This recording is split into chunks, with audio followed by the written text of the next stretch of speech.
Mira un mapa del mundo por un momento. Pero no mires las fronteras terrestres. Olvida los colores de los países. Mira las rutas azules, las arterias del comercio global por donde fluye el 90% de todo lo que consumes. Ahora, imagina que poco a poco una sola mano empieza a colocar piezas en los puntos de entrada y salida de esas rutas, sin disparar un solo tiro, sin invadir una sola pulgada de territorio soberano, solo usando contratos, inversiones y grúas de carga. Probablemente has visto los titulares. China compra parte del puerto de Hamburgo. Inauguran megapuerto financiado por Pekín en Sudamérica. En las noticias te lo cuentan como una transacción comercial más, o quizás como una señal de alarma geopolítica. Pero la pregunta que nadie responde con claridad es ¿por qué? ¿Por qué una potencia asiática querría ser dueña de los muelles en el corazón de Europa o en el patio trasero de Estados Unidos? ¿Es solo una inversión para ganar dinero o estamos presenciando el despliegue de una arquitectura de poder que cambiará el orden mundial para las próximas décadas? Hoy vamos a ir más allá de los titulares. Vamos a entender la estrategia detrás de los puertos estratégicos de China y, lo más importante, ¿qué significa esto para el futuro de la seguridad global y para tu propio bolsillo? Prepárate, porque esto es mucho más que logística. Esto es el gran juego del siglo XXI. Lo que parece comercio, pero es control. A menudo escuchamos que vivimos en un mundo globalizado donde el libre mercado manda. Bajo esa lógica, que una empresa china como Costco o China Merchants compre una terminal en Grecia o España es simplemente buenos negocios, capital fluyendo hacia donde se necesita. Sin embargo, hay algo que no termina de cuadrar en esa narrativa simplista. Si fuera solo un negocio, ¿por qué el gobierno central chino apoya estas compras con préstamos estatales que a veces no tienen lógica financiera inmediata? Si fuera solo por eficiencia, ¿por qué enfocarse en puertos que tienen un valor militar o de inteligencia tan alto? Aquí es donde debemos reencuadrar la situación. En Occidente, solemos separar rígidamente dos conceptos, la economía y la seguridad nacional. Para China, esa distinción prácticamente no existe. Ellos operan bajo un concepto llamado fusión civil-militar. Lo que tú ves como una terminal de contenedores, un estratega en Pekín lo ve como un nodo de influencia. No se trata de conquistar países al estilo del siglo XIX. Se trata de ser el dueño de las llaves de la casa. Si tú controlas el puerto por el que entran la energía, los alimentos y la tecnología de una nación, no necesitas invadirla. Tienes algo mucho más poderoso, capacidad de veto sobre su soberanía. El mecanismo del poder marítimo. Para entender por qué China está obsesionada con los puertos, tenemos que entender su mayor miedo. Los analistas lo llaman el dilema de Malaca. Casi todo el petróleo que China importa y los productos que exporta pasan por el Estrecho de Malaca, un punto estrecho cerca de Singapur que está bajo la influencia naval de Estados Unidos y sus aliados. Si mañana hubiera un conflicto, la Marina estadounidense podría cerrar ese grifo y la economía china colapsaría en semanas. ¿Cómo solucionas eso? Construyendo una red global que no dependa de un solo paso. Esta es la esencia de la iniciativa de la Franja y la Ruta. Pero hay tres pilares que explican por qué están comprando puertos específicamente en Occidente.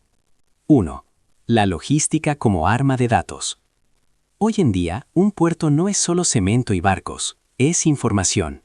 ¿Quién envía qué? ¿A dónde? ¿A qué precio? ¿Y cuándo? Al operar las terminales y los sistemas de software logístico, como logging, China obtiene una radiografía en tiempo real de las debilidades y necesidades económicas de los países occidentales.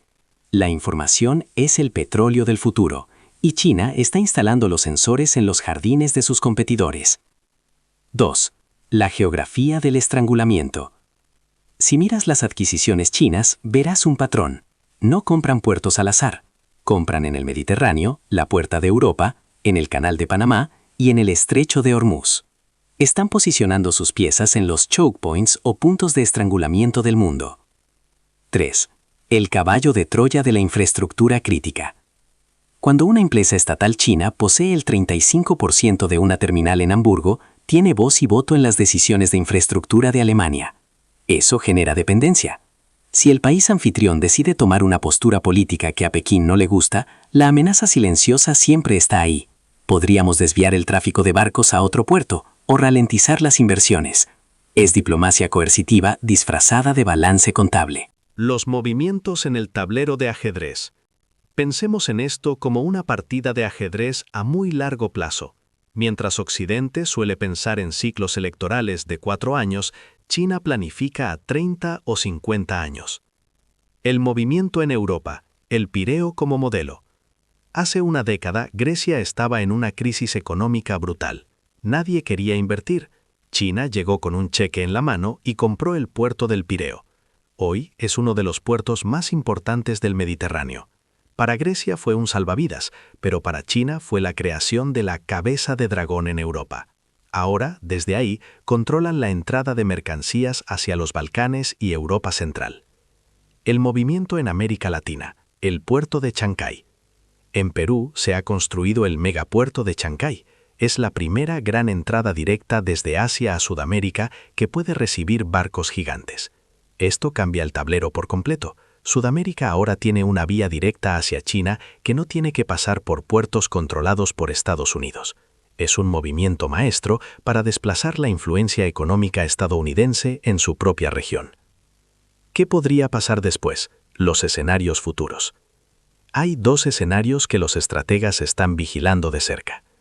Escenario A, el puerto de doble uso. Actualmente, estos puertos son comerciales, pero la ley china obliga a sus empresas a apoyar las operaciones militares si se requiere.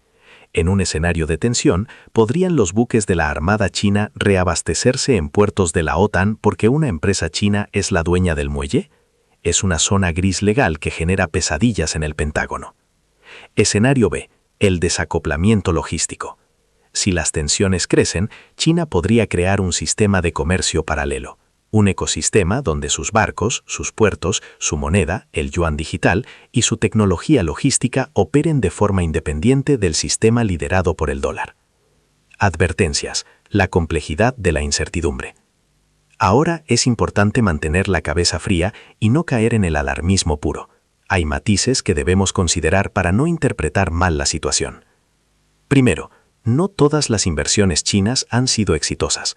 Algunos países están empezando a cancelar contratos por miedo a la trampa de la deuda o por preocupaciones de seguridad nacional. Europa, que antes recibía estas inversiones con los brazos abiertos, ahora está implementando mecanismos de control mucho más estrictos. Segundo, la economía china no es invencible. Tiene problemas demográficos y una crisis inmobiliaria interna. Mantener una red global de puertos es increíblemente costoso. Existe el riesgo de que China se esté extendiendo demasiado, tratando de controlar más de lo que puede gestionar a largo plazo. Tercero, debemos preguntarnos, ¿es esto un plan de dominación global o es simplemente una potencia en ascenso protegiendo sus intereses de la misma forma que lo hizo el Imperio Británico en el siglo XIX o Estados Unidos en el XX? La historia nos dice que las potencias siempre buscan controlar sus líneas de suministro. Lo que hace que esto sea diferente hoy es la velocidad y la escala tecnológica. El error más común es pensar que esto es una conspiración secreta. No lo es. Está escrito en sus planes quinquenales. El riesgo real no es lo que no sabemos, sino lo que decidimos ignorar por conveniencia económica inmediata. Más allá de los titulares, entender la geopolítica actual requiere que dejes de ver las noticias como eventos aislados. Una huelga en un puerto de California, un acuerdo comercial en Perú y una nueva ley de seguridad en Berlín están conectados por estos hilos invisibles de poder. Cuando leas que un país está atrayendo inversión extranjera, hazte siempre 3 preguntas. ¿Quién es el dueño final de esa inversión? ¿Qué control cede el país a cambio de ese dinero? ¿Cómo se verá ese acuerdo si dentro de 10 años hay una crisis diplomática? La capacidad de pensar críticamente sobre estas conexiones es lo que te permite entender el mundo real, no el que te presentan masticado en los clips de 30 segundos. El poder en el siglo XXI no se mide solo en ojivas nucleares, sino en la propiedad de la infraestructura que hace que el mundo funcione. El futuro se escribe en el mar. En resumen, La adquisición de puertos por parte de China no es un simple fenómeno comercial, es una reconfiguración estratégica del espacio global. Es la construcción de una red que busca reducir la vulnerabilidad de China y al mismo tiempo aumentar la dependencia del resto del mundo hacia ellos. Hemos pasado de un mundo donde el poder se proyectaba desde las bases militares a uno donde el poder se proyecta desde los centros de datos y las terminales de contenedores. ¿Podrá Occidente ofrecer una alternativa competitiva para financiar esta infraestructura en otros países, o es demasiado tarde para cambiar el rumbo de esta marea logística? Esa es la gran pregunta que definirá la próxima década. Si este análisis te ha ayudado a ver el mapa del mundo de una manera distinta, considera suscribirte. Aquí no buscamos decirte qué pensar, sino darte las herramientas para que tú mismo conectes los puntos. ¿Qué opinas tú? ¿Crees que la propiedad de los puertos es una amenaza real a la soberanía o simplemente la evolución natural del comercio global? Te leo en los comentarios. Gracias por acompañarme hasta el final. Nos vemos en el próximo análisis.